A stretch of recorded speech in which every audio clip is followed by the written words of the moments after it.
Hello, everyone. We are the core meeting session 5 at the U21 Health Sciences Group Annual Meeting 2021. My name is Silvia Olivares. I am the Academic Dean of the School of Medicine and Health Sciences at Tecnológico de Monterrey, and we are really happy that we are hosting this event this year. This is the last session. It has been really learning moments through this event. And right now, we are going to have a session regarding the topic of leadership. First, we are going to have this plenary with healthcare leadership development in the post-COVID world with Dr. Jorge Valdez from Tecnológico de Monterrey. Then we're going to have a panel, Leadership Perspectives Across Institutions, with Dr. Jorge Valdez, Dr. John Lynch from University of Glasgow, Felipe Huser, Pontificia Universidad Católica de Chile, and myself as the moderator of this panel. So I am going to start introducing Dr. Jorge Valdez.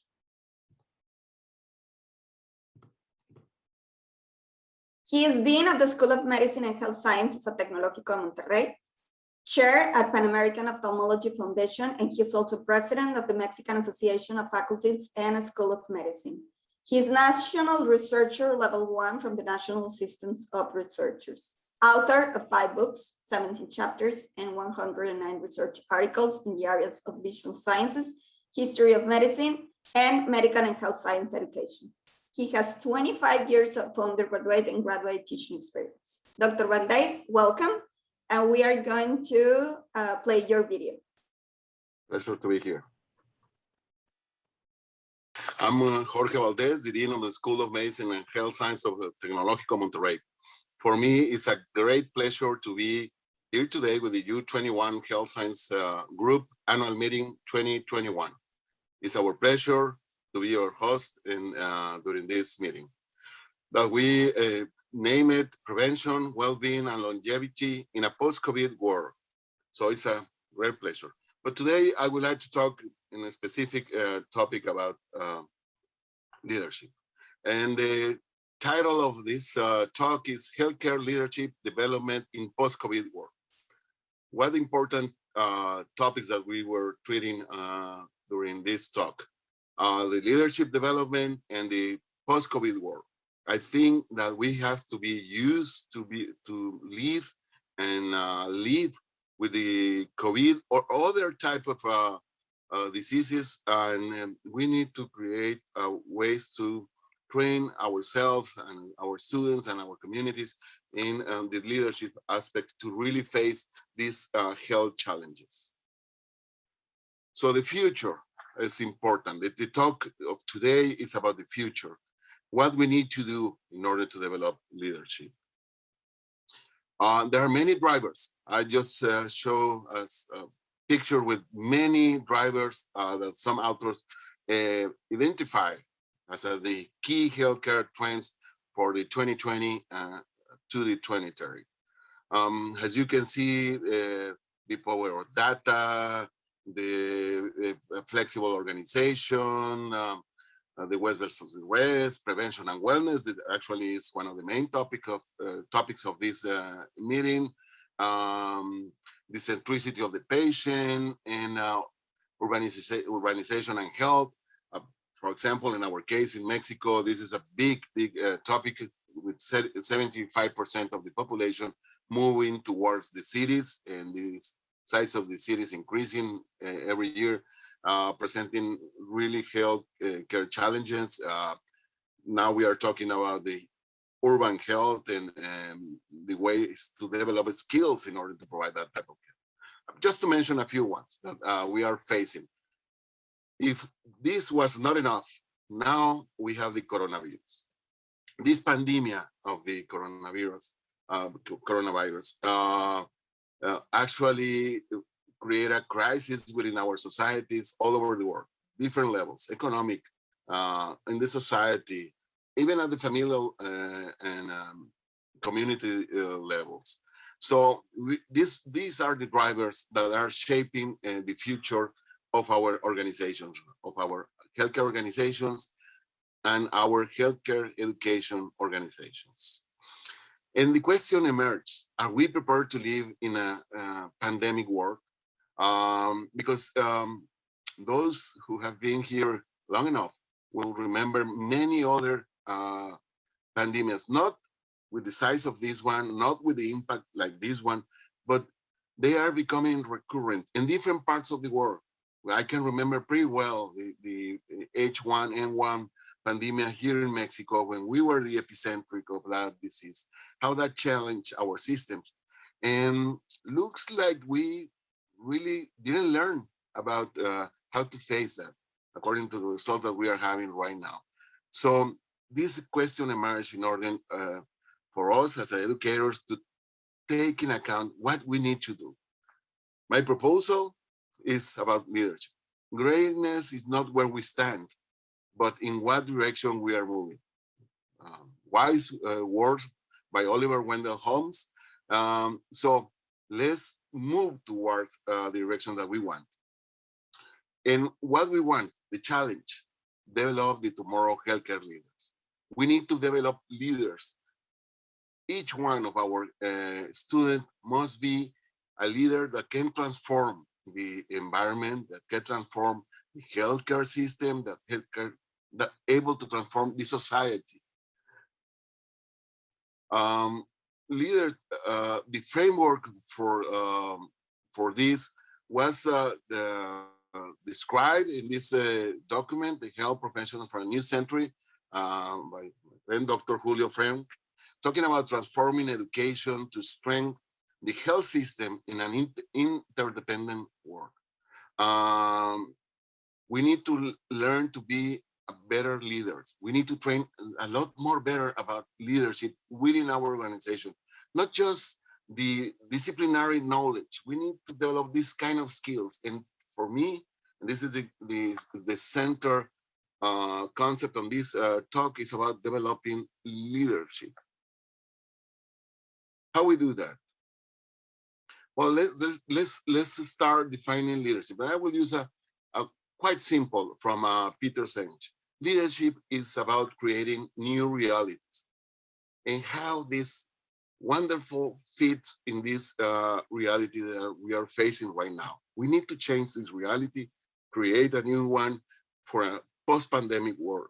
That's why the talk was leadership in a post-pandemic world, because we need to develop those skills in order to improve not just the healthcare delivery, but health prevention, health promotion, encourage the well-being of our communities. But let me get a little bit in depth of this definition. Leadership exists when people are no longer victims of the circumstance, but participate in creating new circumstances. Leadership is about creating a domain in which human beings continually deepen their understanding of reality and become more capable of participating in the unfolding of the world. Ultimately, leadership is about creating new realities.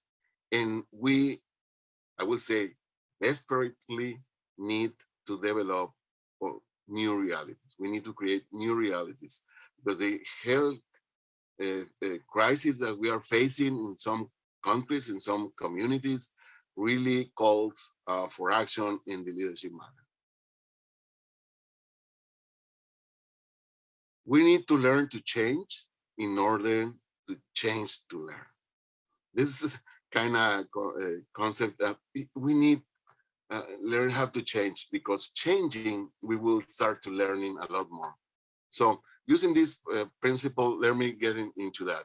We need to change the traditional leadership mindset to this new collective leadership mindset. See, we need to talk about the interprofessional care team and how we develop the leadership within the team.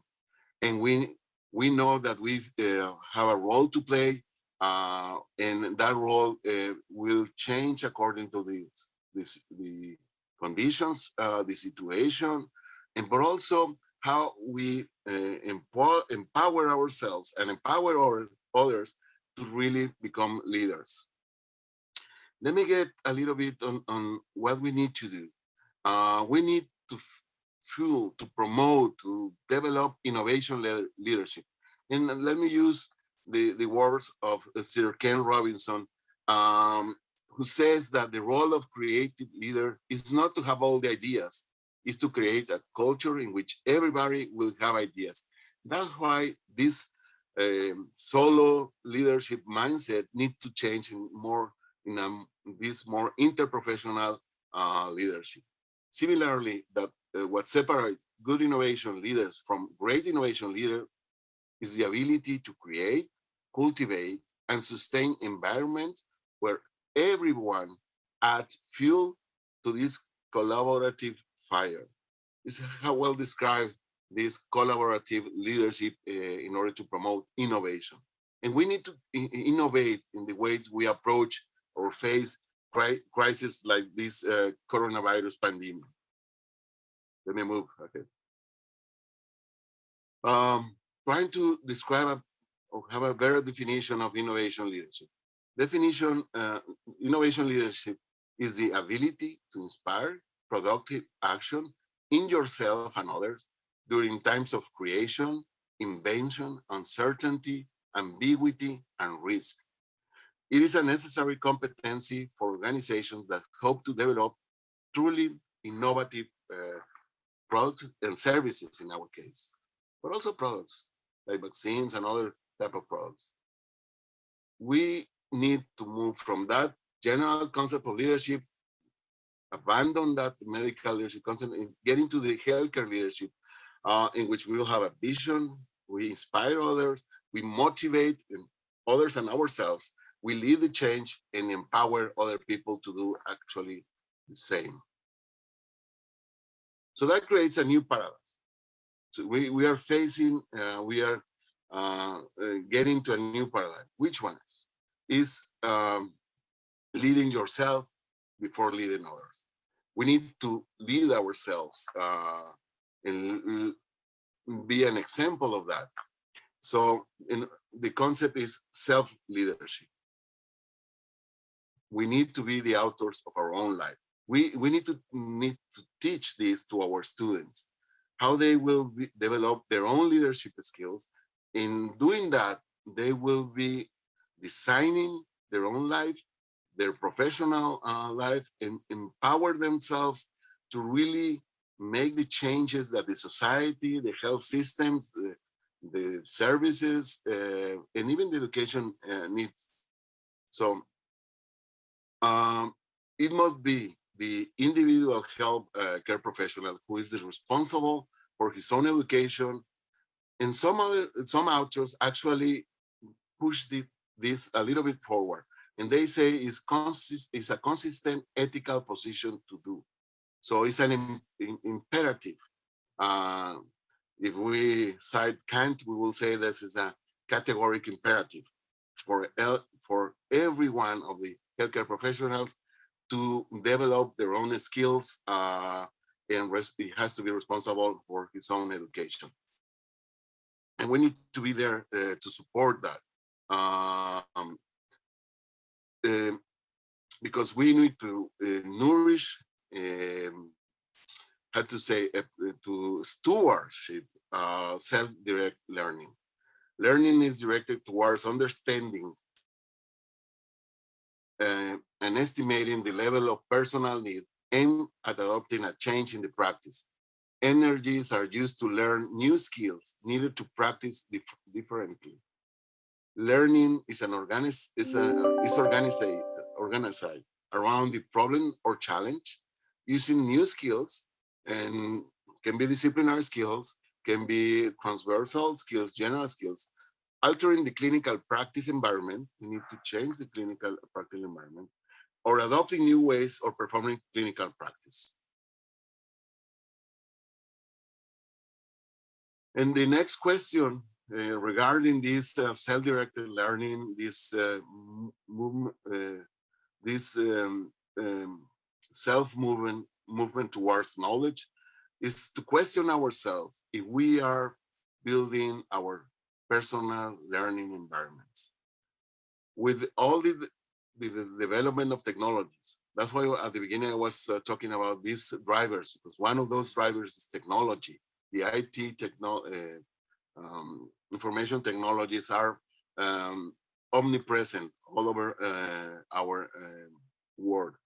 There's a great possibility that each one of us and our students, our learners, create this personal learning environment in which they use all these tools that they will have: Blackboard, Coursera's, Google, different, just to mention a few ones that we can use to develop this learning environment in which, if I'm a self-directed student, a self-directed learner, I will create and design my pathway that will me move forward in order to get the knowledge, the skills that I need to be a leader, to be a transformational leader that can be an actor of his own life, but also being empowered, an actor of the life of the community, life of the health, an actor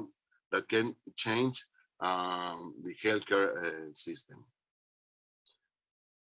What is the role that we have as schools, healthcare school, medical and healthcare schools, or health sciences schools? Well, very often I use this phrase to describe our role. The future of our organization is the growth of the people in them. We need to stewardship our students, if that may be say. We need to not provide the support in order that they can self-direct their learning, provide the tools that they may need in order to create their own personal learning environments. And we need to train ourselves in order to be able to develop that. And that moves us as a teachers from this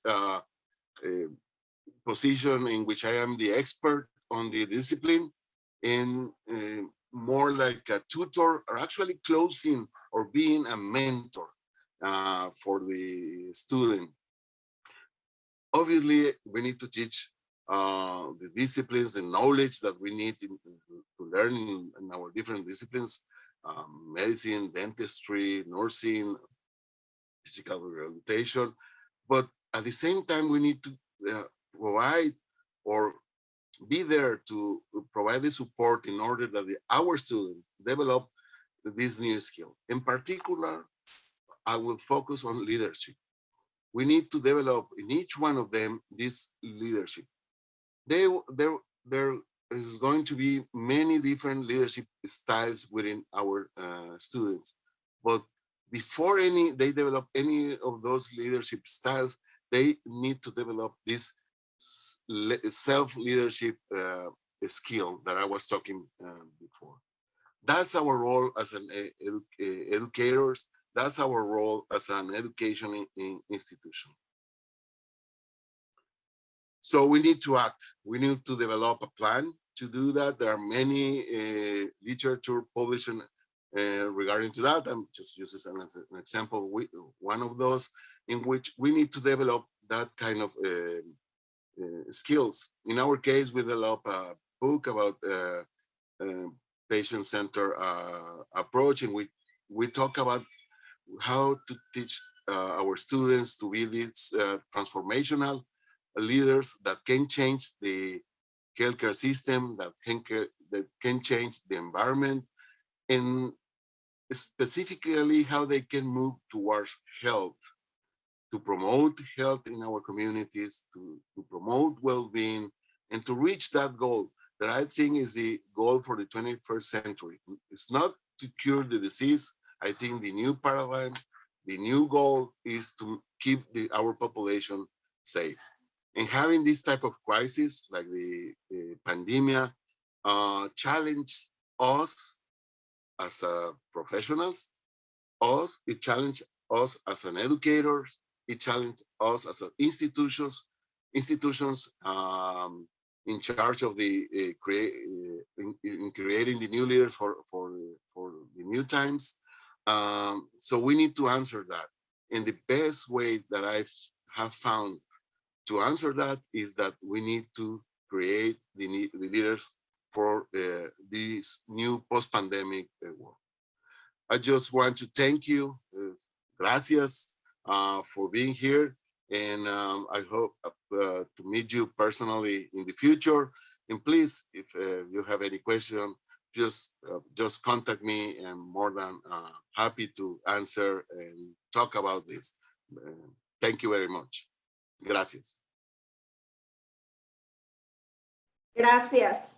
Very illustrative and important topic here. And I want to invite Dr. John Lynch to join this conversation. Dr. John Lynch is the head of undergraduate medical school at the University of Glasgow.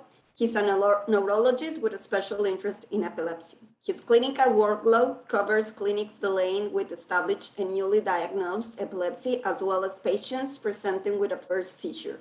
He has written 1 textbook and several book chapters, including being lead author for Davidson's Principles and Practice of Medicine. Welcome, Dr. Lynch. Thank you so much. It's a pleasure. And Jorge, thank you for that talk. That was a very wise assessment of the state of leadership. I think what I try and tell the students is we expect all of our doctors to be teachers as part of their work. And you've hit the nail on the head, because we should also expect them all to be leaders. I think there's a very male way of looking at leadership, which is you have one winner who's on top and they dictate policy. But as you've said, this rounded, far more sensible, far more efficient, and I think what is absolutely required in the post-COVID era is a model of leadership where everybody provides innovation and feedback. And a new model of leadership that's multifaceted and not a pyramid is so important. I think you're absolutely correct. Thank you, and welcome. And I also want to introduce to you Dr. Felipe Huser. He is Dean of the Faculty of Medicine of the Universidad Católica de Chile. He is medical surgeon and did a fellowship in pediatric cardiology at Yale University. He has served as past president of Chilean Society of Cardiology and Cardiovascular Surgery, member of the International Society of Pediatric Interventional Cardiology, fellow of the American College of Cardiology, and currently as director of the Congenital Cardiopathies Council of Inter-American Society of Cardiology.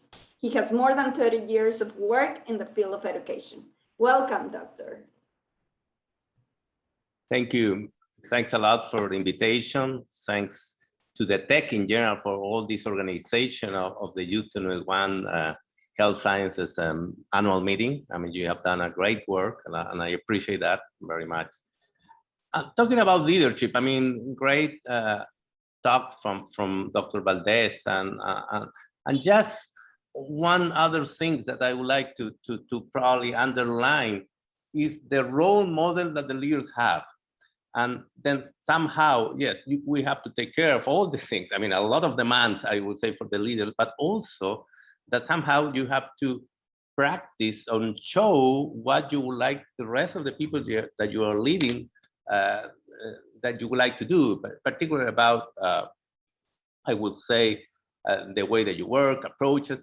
And the other point is the care of the people that you work, particularly in healthcare and in health education. We work to take care of students, to teach students, but also to teach them how to take care of patients. And one of the key things is that we have to teach also and be a model of how they should take care of themselves, the healthcare or the self-care in general. I mean, we have all this situation with burnout, etc., and it is very key for the people that we work with and that we lead and we participate, is that also to help and to lead in the area of self-care. Of really, we have to take good care of ourselves, take good care of our people, to be able to teach well, to show and teach the students how to take care of them, and obviously to do a good work of caregivers for the patients. Thanks again. Thank you. So I'm honored to be with all of you here, and I want to ask you as leaders and of course experts in education, what are the significant changes that will shape the future of healthcare professions education? I will start with Dr. Felipe Huser, then Dr. Lynch, and then Dr. Valdez. Thanks. I mean, all what we have gone through with this pandemic has been clearly very painful, very hard, so unique, so unexpected. But also, all that situation has given us the opportunity to think things again, or to rethink about a lot of things. But one thing that we have seen clearly, and we have heard about this over the meeting, is a lot more collaboration. And what we do as health educators, somehow we have to reinforce transversally in our curriculum how to collaborate better, how to do a better collaboration work. Clearly, this pandemic has shown out all the benefits of collaboration. Collaboration among, I would say, institutions or individuals that you never thought that will be collaborating. But also, you never thought the amount of work that can be done with collaboration. And we have a lot of good examples in healthcare, a lot of good examples in sciences. I mean, the amount of development in science in this time period, particularly related obviously to COVID-19, has been amazing, and it has been amazing because of collaboration. Then once again, collaboration, flexibility. I mean, this situation has, demands a lot of flexibility to us, and somehow we have to show or teach about to be flexible. And flexible means, also relates to innovation, another word that we have heard a lot. But be ready to innovate, be ready to review what you are doing and see if you can do it better and to innovate. Clearly, we have to focus more our education in the communities also. Sometimes we work from our university, from our hospital, from our health shelters, and we forget about the communities, and we have to work with them. We have had a lot of experiences, and Klaus mentioned some of them, working with the community, and we have learned a lot, and our students have learned a lot, and we all have learned a lot, and we are doing a better job now that we work more with the communities. Clearly, all the use of digital means is something that we have gone through many times lately. It's very key. Obviously, the way that we are going to be doing our work with the use of digital means, all kinds of digital means, the adequate use of teleclasses, flip classes, teleseminars, or webinars, tele-practical workshop, virtual simulation, etc., etc. All the use of digital means is something that came to stay, and to really use the best way that we can as a great tool for the education. It's not just that, but clearly it's our tools that we need to use better, and we have to learn about using them in a short time period. But still, there is a lot to learn about how to use all this technology for doing better our teaching work. But not only our teaching work, also our work as healthcare givers.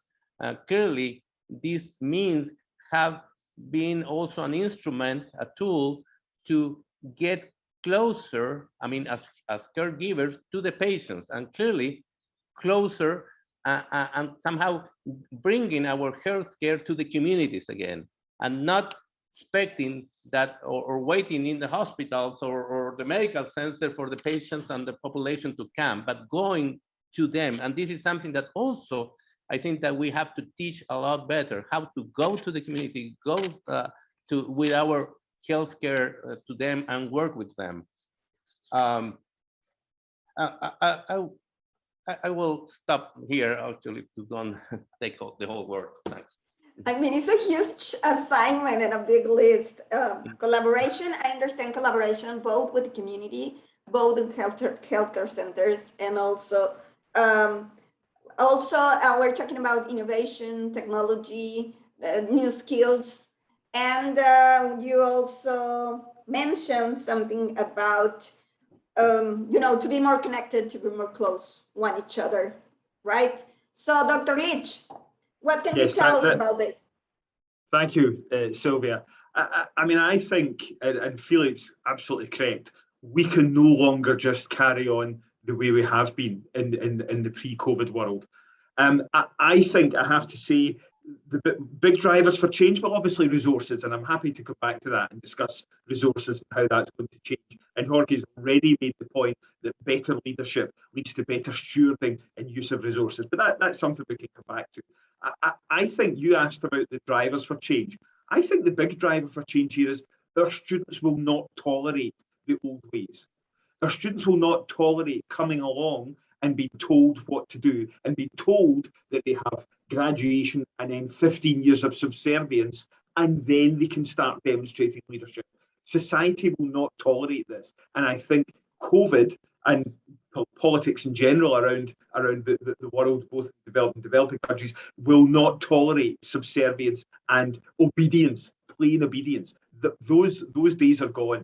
And I think quite rightly, our students, as they emerge as doctors, and even before then, are asking for a say. They are the future stakeholders and they're demanding change on their terms now.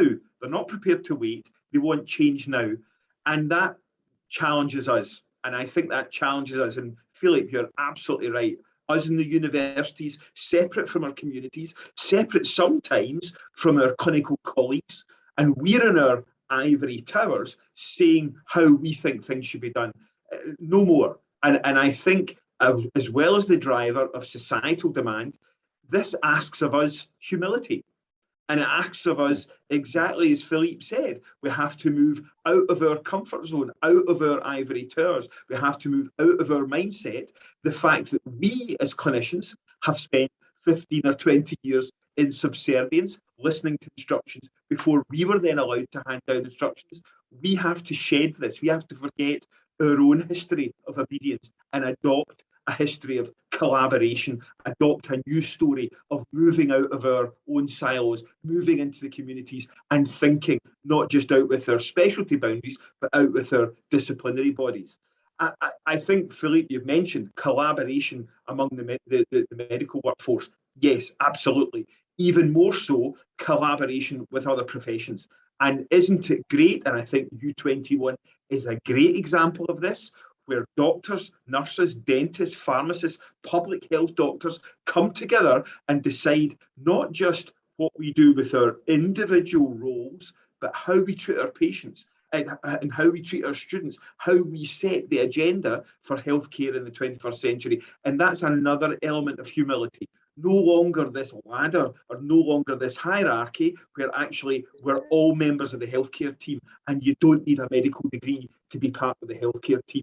And I absolutely welcome this.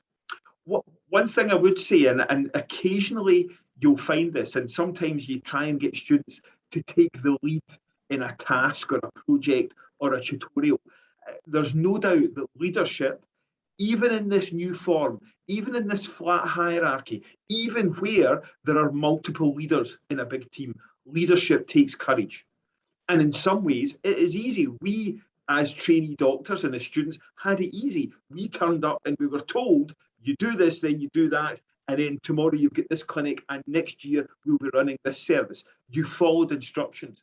And we have to provide our students with the courage to say, I'm not here just to follow instructions. I have to put a bit of myself and place an element of risk, intellectual risk, reputational risk, in coming forward with ideas, some of which may be accepted, and of course even more scary when ideas are accepted and then they're seen to fail. That's a big challenge to our students, but giving them the courage to fail is really important. So there's this mixture, I think, of making sure everyone is humbled and feels part of the team, but at the same time feels proud and confident enough to bring a bit of themselves to the workplace. And that's difficult because sometimes you can overbalance on one or overbalance on the other. But this is a real challenge to us as educators, as doctors, as members of the healthcare team. So thank you very much. So we need more teamwork, what I hear, and voices, more democratic voices where everyone is listened and everyone has a voice and has a vote in everything that we decide together. So that it's great. And maybe we should start to like a deep reflection in order to understand if the assessment should be by individual, and start to think if we should start to assess teamwork and start to assess collaborations, skills, where the people is acting together instead of isolated. Dr. Valdez, what do you think about the future of healthcare professions education? Oh, it's Felipe says, you need to take a breath in order to answer that, because it's a huge question. But let's try to, and I agree with everything that Felipe and Sean just mentioned. And let me approach this from the university conception. We need to recover the sense of community as a university. The space of everybody is taking place. And universities were created at least in the Western society, to face challenges. The first one was education.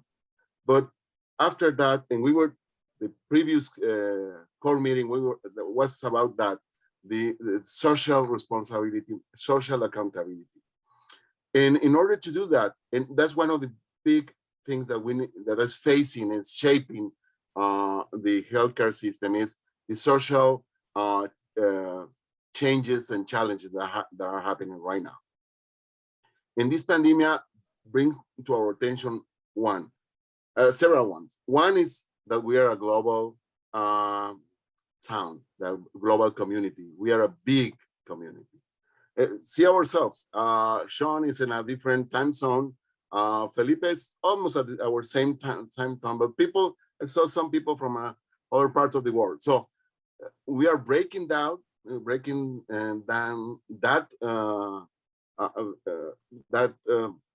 thing about time zone. It's just one.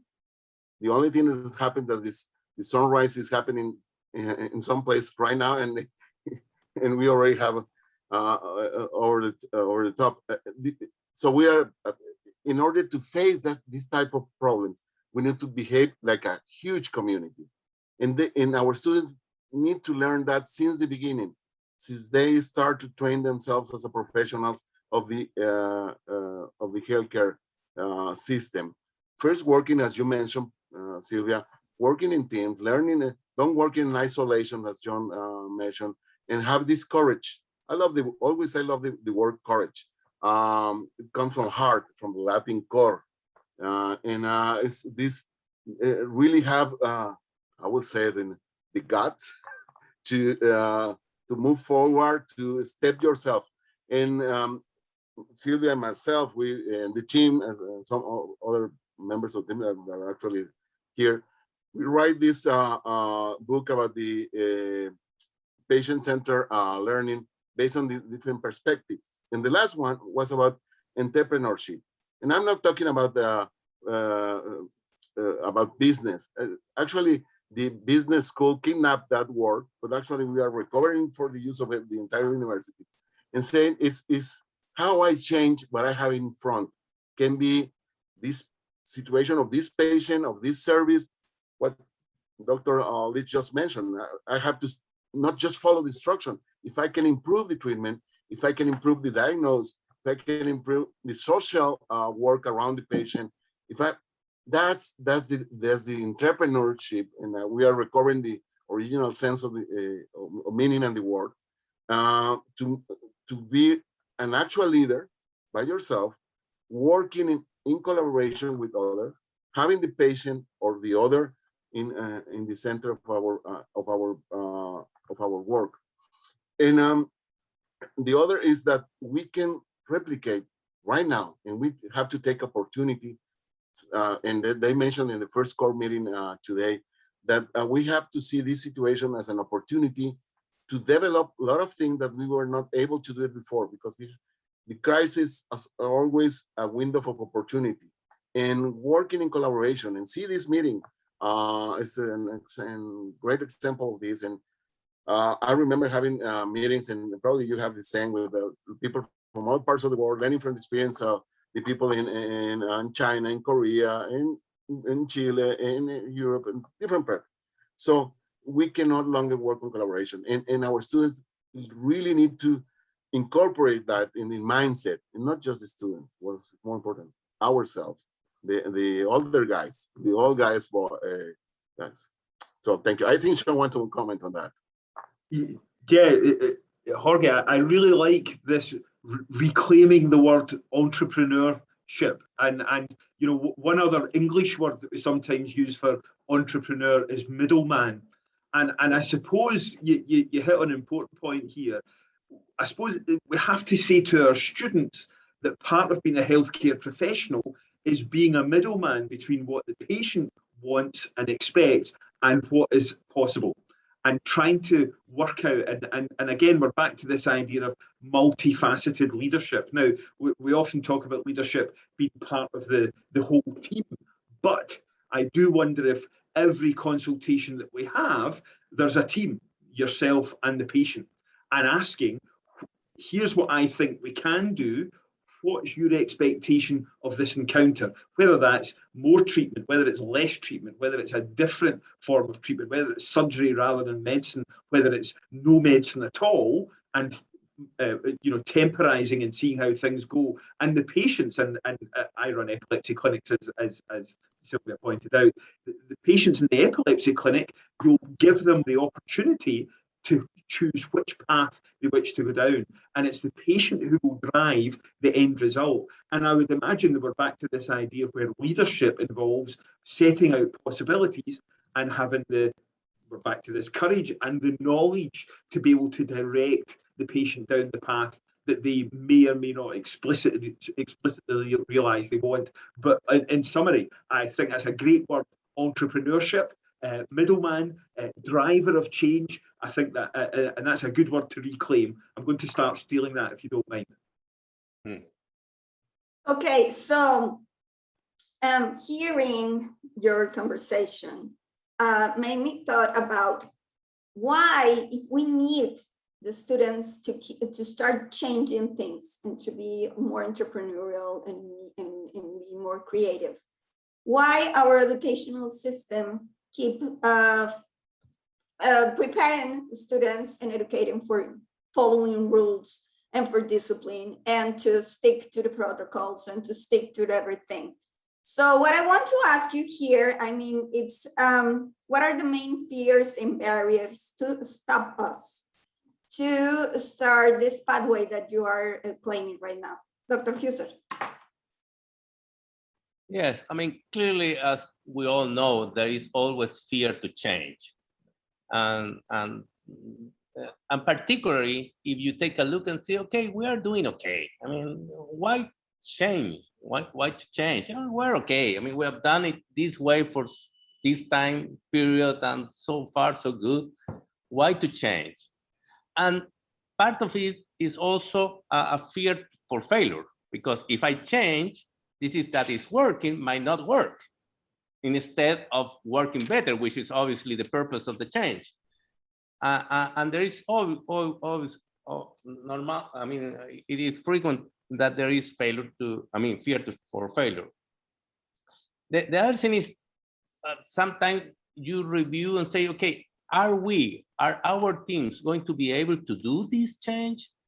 And again, and that has to do a lot with leadership. I mean, and the role that the leaders will play for it, and the trust and how confident you are on your teams, and that's part of it. And part of it is also because I'm changing. I mean, and the pandemic COVID has we have learned a lot from the pandemic about change of habits. I mean, if I do this change, particularly if you major changes, I will have to change the way that I have done the things for many things. I mean, and that we have the fears to do all those changes. The other thing is sometimes is that, okay, these are the regulations that our government has, our health system has, and sometimes we stay on this frame, and it's hard for us to think about out of the box. And if we are thinking out of the box, sometimes we have fear of somehow breaking or going through across the frames. And that's something that particularly, again, this pandemic has shown us. I mean, many times, many of the decisions that we made in this work with the communities were not following the exact regulation, and not to break regulation, was just showing in a controlled way that there were different ways to regulate the same thing for better results. And there is always also fear. Okay, these are the regulations that have driven us for many times and for long years. I mean, are we able to question them? And sometimes that, particularly in this pandemic, has shown us that limits the willing for changes. Thank you. And we have here from our participant, Lisette Hernandez. She's asking, what opinion do you have about collaborative research as the future of health education? Dr. Lynch, I don't know if you have an answer for this question. Absolutely, and Lisette, that's a great point, and I'm guessing, Lisette, that you think it's important, and I think it's important too. One of the things I think that becomes apparent in U21 is how important research is. Research gives people a voice. It allows them to ask questions, and more importantly, hopefully allows them to answer questions, all for the benefit of patients and improving healthcare. And I think one of the things about U21 is the collaboration, not just across continents, but across disciplines. And this is really important. If we're going to truly respect nursing colleagues, and if nursing colleagues are going to respect pharmacists, and if pharmacists are going to respect doctors, we have to realise that we're actually often asking similar or exactly the same questions. And collaborative research will allow us to direct our projects so that we can answer perhaps the same common questions among us.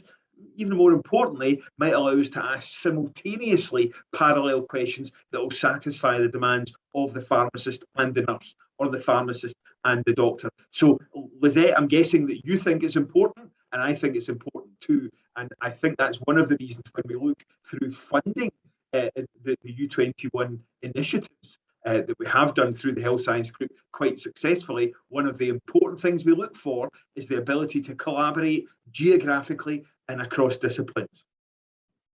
And maybe I think this is a way to try to answer that fears, you know, in order if it's going to, as you say, Dr. Huser, maybe the barriers and fears is that we do not know if it's going to work out, whatever we are trying to change. But maybe research, it's a way with in order to answer that hypothetical question. So maybe to try to be closer to the potential result, right? Mm-hmm. Dr. Valdez.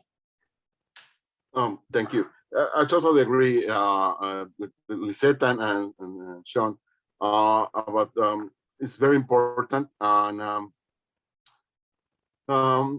this challenge, health challenges that we are facing right now, it's impossible not to tackle them without collaboration, without doing research in collaboration. And what this pandemic has showed to the entire world is that the collaborative research work actually pays pretty well the effort.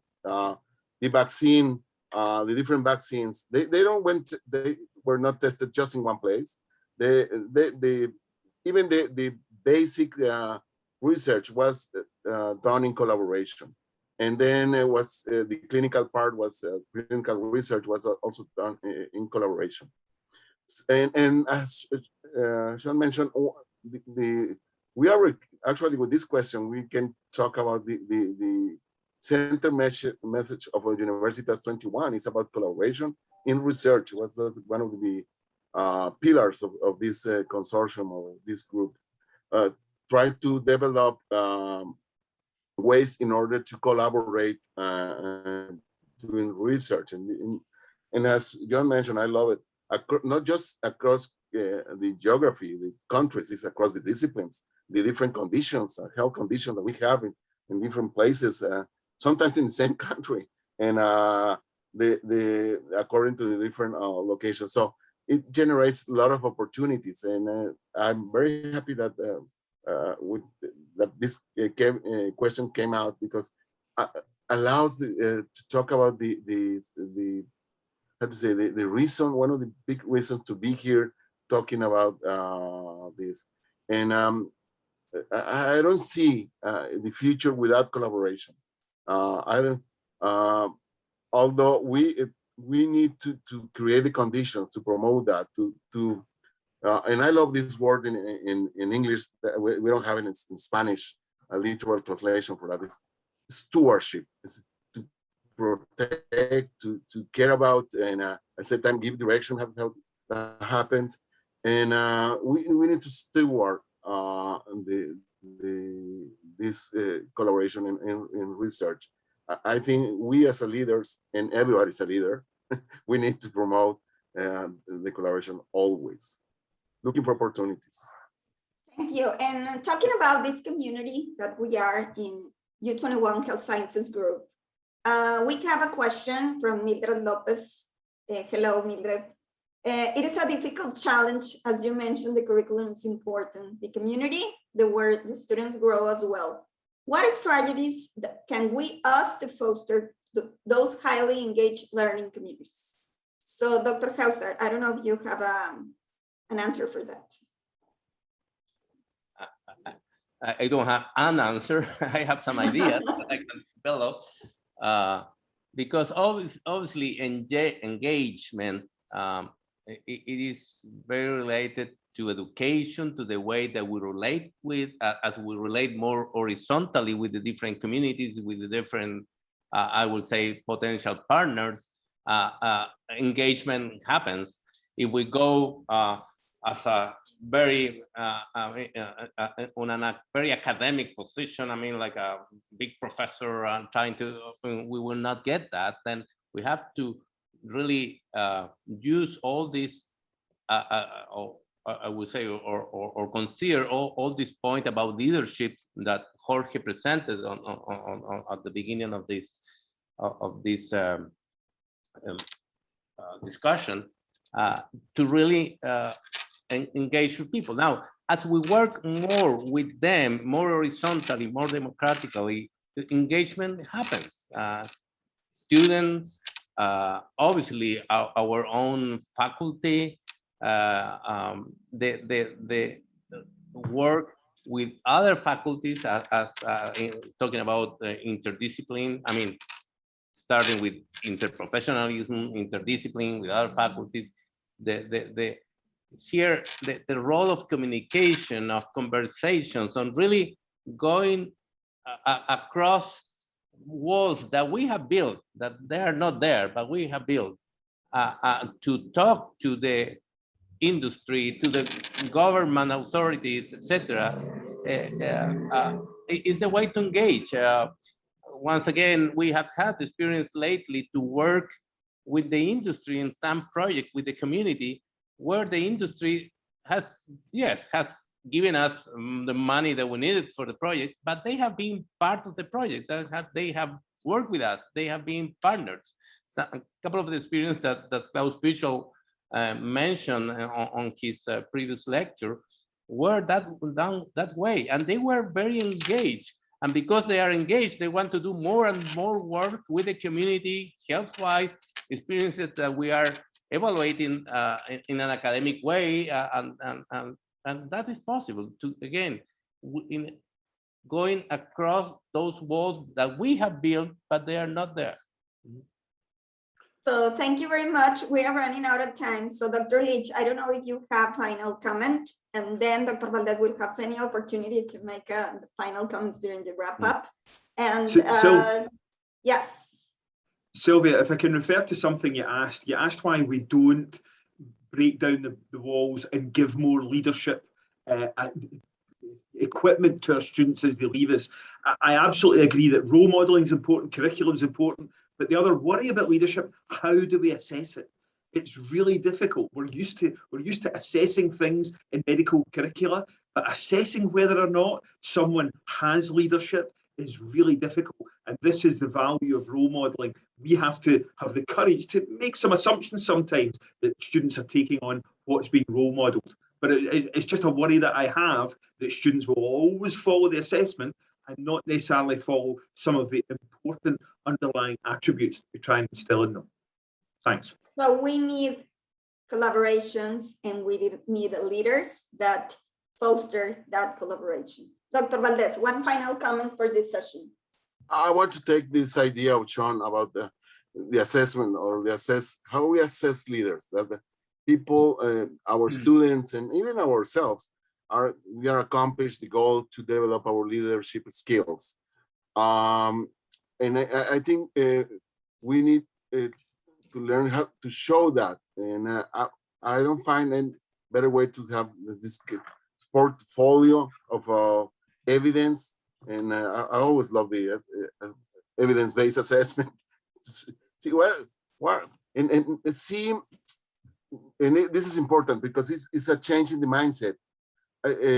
During your nursing school, dentistry school, any health professional school is a journey. But during the journey, you need to do things.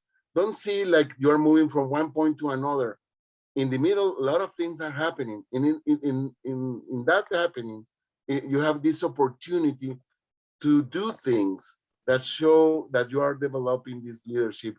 And at the end, you will end up with a bag full of things that you can show as an evidence to do that. And that probably answered the Mildred question, how we engage and the people. The student and ourselves, we need to engage ourselves, to force ourselves to get into different initiatives. There are plenty.